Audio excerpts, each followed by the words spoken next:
আসসালামু আলাইকুম, শুভ সন্ধ্যা। আশা করি সবাই ভালো আছেন। তো আজকের বিষয়বস্তু হচ্ছে যারা সংযুক্ত আরব আমিরাত তথা দুবাইতে ভিজিট ভিসায় এসে অথবা সরাসরি এমপ্লয়মেন্ট ভিসা নিয়ে এসে চাকরির উদ্দেশ্যে দুবাইতে স্থায়ী হতে চান, তাদের উদ্দেশ্যে কিছু কথাবার্তা। তাদের কি কি বিষয়ে সতর্ক থাকতে হবে এবং অগ্রিম যে পূর্ব ব্যবস্থাপনা নিতে হবে, পরিকল্পনা রাখতে হবে মাথার মধ্যে। তো সেসব কিছু বিষয় তুলে ধরবো আপনাদের উদ্দেশ্যে। আশা করি আপনারা এই বিষয়গুলো অবশ্যই আপনাদের ধ্যানে রাখবেন, কারণ এই বিষয়গুলো যদি আপনারা সতর্ক না হন এবং পূর্বে থেকে এর ব্যাপারে প্রস্তুতি না নেন, তাহলে আপনারা বিভিন্ন বিপদের সম্মুখীন হতে পারেন। তো চলুন শুরু করা যাক, এর বিষয়গুলো আপনাদের সামনে তুলে ধরি।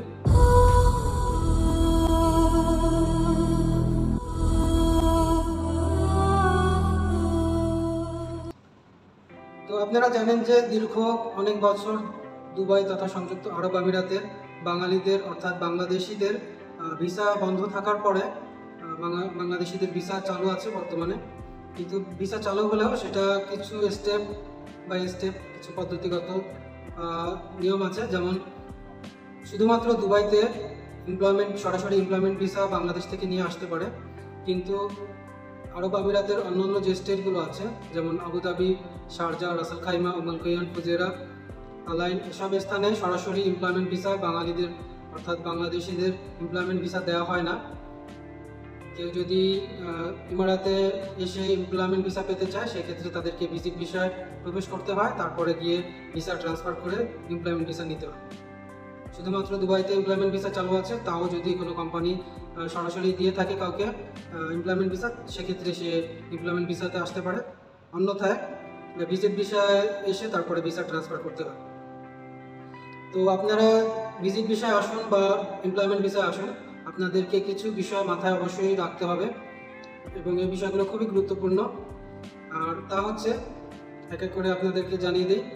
সর্বপ্রথম যেটা আপনাদেরকে স্মরণ রাখতে হবে, বেশিরভাগ ক্ষেত্রেই ভিজিট ভিসায় মানুষ যারা আসে, ম্যাক্সিমাম লোকই চিন্তাভাবনা থাকে যে এখানে এসে যে কোনো একটা কোম্পানিতে এমপ্লয়মেন্ট ভিসা নিয়ে কর্মজীবী হবে, চাকরি করবে এবং স্থায়ী হবে।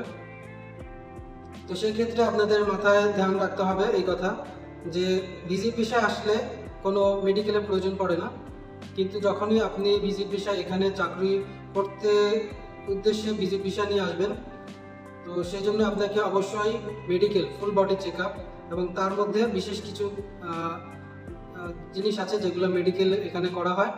যেমন আপনার বুকের এক্সরে, চেস্ট এক্সরে যেটা আছে, এটা টিবি রোগের জন্য। অর্থাৎ আপনার যদি টিবি রোগের কোনো লক্ষণ বা চেস্টে কোনো স্পট আসে এক্সরেতে, তাহলে আপনার এমপ্লয়মেন্ট ভিসা মেডিকেল করার সময় যদি এটা ধরা পড়ে, তাহলে আপনি ভিসা লাগাতে পারবেন না যতক্ষণ পর্যন্ত আপনি মেডিকেল পারফেক্ট না হবে।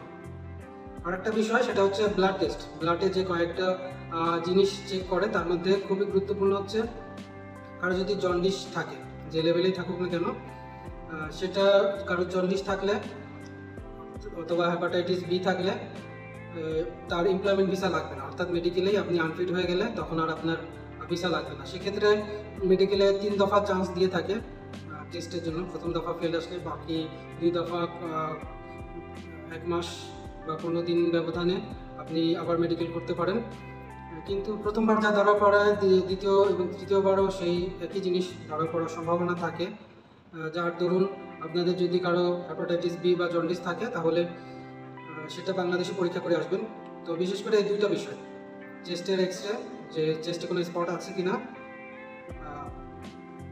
আর ব্লাডে আপনার হেপাটাইটিস বি আছে কিনা বা জন্ডিস, এই 2টা জিনিস যে কোনো একটা যদি আপনার বাংলাদেশে আপনারা মেডিকেল করে চেক আপ করে যদি পান, তাহলে অবশ্যই আপনারা শুধু ভিজিট ভিসা ঘোরার জন্য আসতে পারেন দুবাইতে, কিন্তু যদি এমপ্লয়মেন্ট ভিসা লাগাতে চান তাহলে অবশ্যই আপনাদের এই 2টা বিষয় মাথায় রাখতে হবে।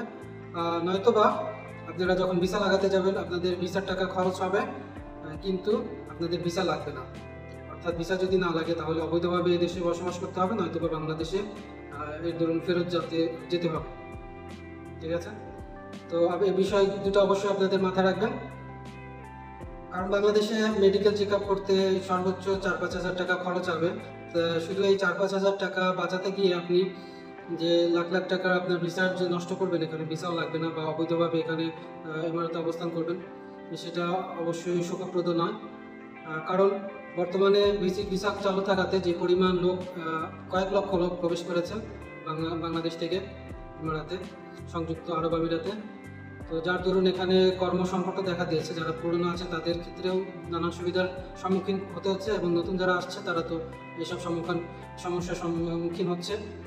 তো দ্বিতীয়ত আপনারা যে জিনিসটা খেয়াল রাখবেন, অবশ্যই আপনাদের নিকট আত্মীয় অবশ্যই এদেশে থাকতে হবে, নতুবা আপনাদের অন্তত 2-3 মাস চলার জন্য কমপক্ষে, যদি আপনি 3 মাসে ভিজিটে এসে থাকেন, আপনি 3 মাসের থাকা খাওয়া খরচ, কোথাও যাওয়া, চাকরি খোঁজার জন্য যে আপ ডাউন যে যাতায়াত খরচ, এই খরচটা আপনাদের অবশ্যই সাথে রাখতে হবে, নতুবা আপনারা এখানে এসে বিপদে পড়বেন। কারণ আপনি যে ভিজিট বিষয়ে এসে এখানে চাকরি খুঁজবেন, আপনাকে বিভিন্ন জায়গায় যেতে হবে, যাতায়াত খরচ বহন করতে হবে আপনার নিজস্ব পয়সায়, এবং আপনার থাকা খাওয়ার খরচ সেটাও আপনাকে বহন করতে হবে। তো এই বিষয়গুলো অবশ্যই আপনার মাথায় রাখতে হবে, নতুবা আপনাকে অবশ্যই বিপদের সম্মুখীন হতে হবে। কারণ একটা মানুষের থাকা খাওয়ার পিছনে যথেষ্ট অ্যামাউন্টের খরচ আছে, এবং এই যাতায়াত খরচ এটাও আপনার নিজের থেকে বহন করতে হবে। আর যদি আপনার কোনো নিকটাত্মীয় থেকে থাকে, তাহলে তার থেকে আপনি সাপোর্ট পাবেন, বা সে আপনাকে যথেষ্ট পরিমাণে হেল্প করতে পারবে, সেই বিষয়টা আপনার চিন্তার মধ্যে রাখতে হবে।